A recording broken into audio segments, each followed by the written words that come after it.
Martineau. Sa vulgarisation est d'une grande clarté. La controverse adore Richard.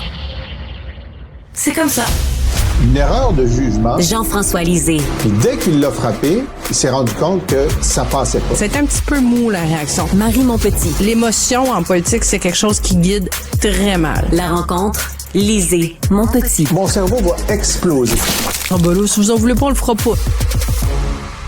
Alors, les amis, dernière nouvelle de dernière heure, le SPVM qui ouvre une enquête sur le vol allégué d'équipements de construction près du campement pro-palestinien de l'UQAM. Il y a des militants qui sont soupçonnés d'avoir dérobé du matériel dans la nuit de dimanche à lundi dans le but de créer une forteresse autour de leur tente.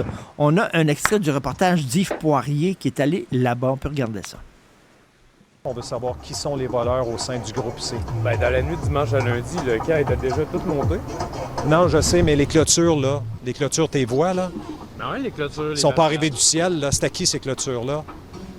Mais tu sais, C'est à qui, les clôtures? les matériaux qui ont été utilisés pour fabriquer ces clôtures-là ont été volés à la terre. Tu comprends? T'es-tu sérieux, là? Ben, tout ça, c'est comme... Pourquoi ça appartient plus à une personne qu'à une autre? Non, arrête de me niaiser, là. Ben, Les clôtures... c'est toi qui me niaises. Non, là. les Toi, clôtures t'es appartiennent arrogant à... comme ça avec moi. Je suis pas arrogant. Les clôtures appartiennent à Rainville, ils ont été volés. Mais là, toi, t'as vraiment un parti pris pour Rainville, là. Non, c'est un... Non, tu t'es fâché vol. contre moi. Mais non, mais tu me dis que ça appartient à la terre. Ben On va parler à la porte-parole tantôt, OK? Oui, c'est une bonne idée, parce que moi, je dis n'importe quoi, hein. Si Yves Poirier n'existait pas, il faudrait l'inventer. Marie, donc, la propriété privée, ça n'existe pas maintenant, là. Marie. Non, parce que les matériaux viennent de la terre. C'est le métal qui a été pris pour faire ces clôtures Frost-là. Ça a été emprunté à Dame Nature.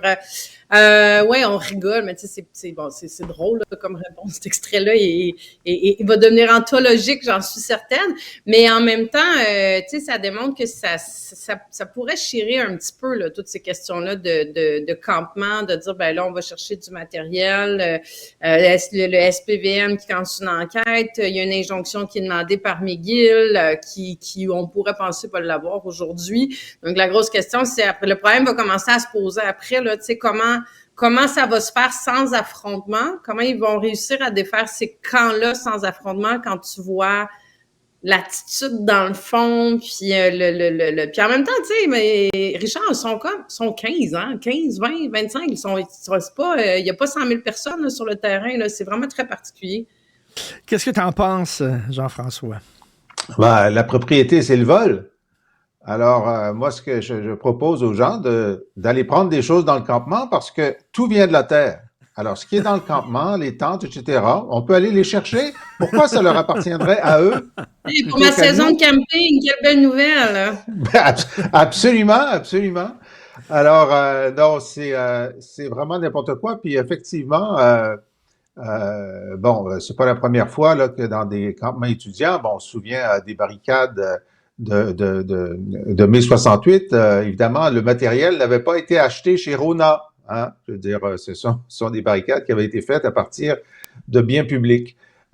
Et là, c'est un angle intéressant parce qu'effectivement, ça met ces manifestants-là sur la défensive. Est-ce qu'il y en a qui vont être accusés personnellement? Parce que, bon, on peut bien déterminer que les choses ont été volées, mais est-ce qu'on a des preuves de qui parmi la quinzaine de personnes a fait le vol? Ça, c'est plus compliqué.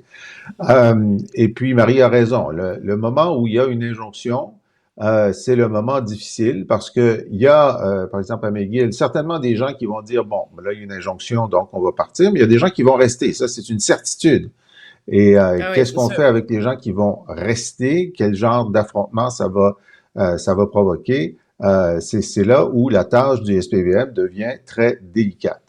Marie, au moment où on déplore le fait que les jeunes sont toujours devant des écrans, cet engouement pour le camping et le plein air à McGill, à l'UQAM et à l'Université de Sherbrooke, est-ce que ça te réjouit? Ben, écoute, les aurores boréales, le retour du printemps, quelle belle période. Moi, je me disais, écoute, il n'arrête pas de pleuvoir. Je me dis, ils vont finir par peut-être se dire que le camping à la pluie, c'est moyen le fun. Mais est-ce que ça me réjouit? Tu sais, moi, Richard, dans ce genre de truc-là, je suis un peu, il faut que jeunesse se passe. Hein?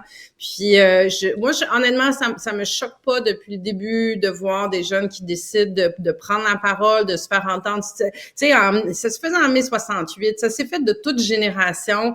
Puis ce côté-là, moi, tant que ça reste pacifique, tu sais, je vois pas trop d'enjeux, puis je suis un peu de l'approche, je pense que ça va se dégonfler, puis là, oui, on peut dire, ah, wow, il y a un campement à l'UQAM, puis là, il y en a un en Sherbrooke, puis là, c'est en train de prendre des proportions. Il y a 12 personnes dans ces campements-là, c'est comme, ça demeure quand même un mouvement qui, j'appellerais pas qui s'accélère, tu sais. Mais c'est ça, tu sais, pour en revenir à aujourd'hui, qu'est-ce qui va se passer? Est-ce que les policiers, d'un, ils annoncent la pluie toute la semaine? Moi, je pense que ça décourage quand même certainement l'expansion de cette activité de camping. Mais et Jean-François aussi, ça commence bientôt là, la saison des jobs d'été. Là. J'imagine ces jeunes-là vont peut-être avoir une job cet été. Là. Tu sais, puis en même temps, si tu envoies la police, là, tu les transformes en martyrs, puis c'est exactement ce qu'ils veulent. Tu donnes une crédibilité à leur cause, à la limite, à leur combat en faisant ça. Effectivement. Donc, c'est ça, c'est la gestion du dernier carré qui est difficile. Moi, je voyais, la pire chose, c'est d'envoyer des policiers à cheval. Ça, je trouve que c'est toujours tellement épouvantablement impressionnant, intimidant, non. J'ai vu l'autre jour qu'à McGill, il y avait une manifestation pro-israélienne, et puis entre les deux, il y avait l'escouade de vélos du SPVM. J'ai dit, wow, ça veut dire qu'ils pensent qu'il n'y aura pas de grabuge, parce que d'habitude, tu n'envoies pas l'escouade vélo si tu penses qu'il va y avoir du grabuge. Bon. Puis effectivement, à Montréal, pour l'instant, il n'y a pas eu de grabuge. Donc, comment gérer le dernier quart? Ben, il y a une chose que tu peux faire, c'est de dire, bon, ben là, nous, on fait un cordon autour. Il y a tout le monde qui veut sortir peut sortir, mais personne ne peut entrer.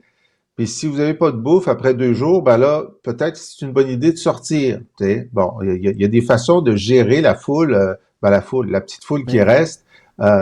Puis s'ils décident de faire une grève de la faim, ben ça donne. Bon, mais puis je dis ça à moitié sérieusement parce que à la fin, effectivement, les derniers, il faut créer des conditions où leur intérêt c'est de sortir plutôt que de rester. Marie, en Ontario, il y a une liste qui permet aux Ontariens de savoir combien sont payés les élus, les fonctionnaires, un peu là, comme l'outil qui a mis sur pied, qui a créé le Journal de Montréal, le Journal de Québec. Mais là, François Legault, il n'en veut pas de Sunshine List. Qu'est-ce que tu en penses? Ouais, j'ai pas compris. Honnêtement, j'ai pas compris sa réaction parce que, tu sais, il a dit, ouais, bah, c'est toutes des données qui sont déjà disponibles. Oui et non. Là, il y a plusieurs données qui sont disponibles, mais il faut que tu épluches, je sais pas, un nombre, tu sais, interminable de rapports pour aller chercher des données. Mais il y a quand même, tu sais, je regardais dans l'article 300 demandes d'accès à l'information qui ont été faites aussi pour avoir certaines données. Pour un premier ministre, honnêtement, qui disait, écoute, il est rentré, je pense, dans son premier discours, Jean-François, ça rappellera peut-être, mais dans son premier discours à l'Assemblée nationale, il disait, nous, on sera enfin le gouvernement de la transparence. Ben, moi, la transparence, je trouve que ça commence, entre autres, avec l'activité gouvernementale, puis les salaires. Mon seul petit bémol par rapport à toute cette information-là qui circule, ben, je trouve ça intéressant, moi, de voir ces salaires-là, puis de voir que il y a des inéquités d'une région à l'autre, d'un poste à l'autre. C'est peut-être le petit côté nominatif, là. Tu sais, c'est est-ce qu'on n'aurait pas pu mettre PDG de Santé Québec? Bon, on sait c'est qui la PDG de Santé Québec, tu me diras, là, mais tu sais, dans d'autres postes, là, le DSP de l'hôpital X, est-ce que c'est nécessaire de mettre que c'est Manon Brouillette ou que c'est Bob Tremblay? Ce petit côté-là, je me dis, peut amener des enjeux pour les individus, même au sein de leur organisation, de leur institution. Puis je pas sûr qu'on aide le réseau public en faisant ça, mais ceci dit, il n'y a aucune raison que ces salaires-là ne soient pas dans une liste. Jean-François, t'en penses quoi? Ben, moi, je pense que c'est très, très intéressant que ça soit dans une liste. De toute façon, les salariés du secteur public, même si on n'a pas nominativement, on sait s'ils sont à telle échelle des profs ou des infirmières, etc., on sait exactement combien ils gagnent. Moi, j'aimerais savoir le salaire des médecins nominativement, parce qu'on sait qu'il y en a un certain nombre qui font plus qu'1 million par année. Et c'est vrai, on assiste à la transformation complète de François Legault. Quand il était dans l'opposition, il était pour des changements démocratiques très importants, pas seulement la réforme du mode de scrutin, il voulait que le président de l'Assemblée nationale puisse forcer le premier ministre et les ministres à répondre vraiment aux questions. Il avait proposé ça. Là, il a complètement oublié. Il voulait aussi que le directeur général des élections considère qu'il y a une sanction si tu brises une promesse électorale sans bonne raison. Non, mais écoute, c'était François Legault, dans l'opposition, c'était Monsieur Transparence, Monsieur Intégrité. Et là, tout à coup, il dit, ouais, tu sais, d'avoir la liste publique, pourquoi? Puis on sait que pour les demandes d'accès à l'information, ce gouvernement est aussi fautif que les gouvernements précédents sur le caviardage. C'est un champion du caviardage. Alors là, mais la liste, Marie a raison. Jean-François, permettrait pas d'avoir les salaires des médecins. Les médecins sont des travailleurs autonomes. Tu sais, là, c'est une liste des salaires des cadres. Ça répondrait peut-être pas à ton souhait. Ben, écoute, tu as raison. Ils se disent autonomes, mais ce sont nos employés qui se disent autonomes.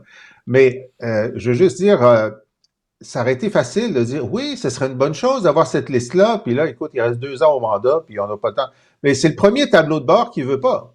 Il veut des tableaux de bord sur tout, mais pas sur le salaire des salariés de l'État. Alors, c'est une autre... Je pense qu'il est très sincère dans sa volonté qu'on ne sache pas, mais c'est une autre indication qu'il est loin, le François Legault, qui voulait révolutionner la démocratie québécoise. Ça fait. Merci beaucoup à vous deux. À demain. Bonne journée.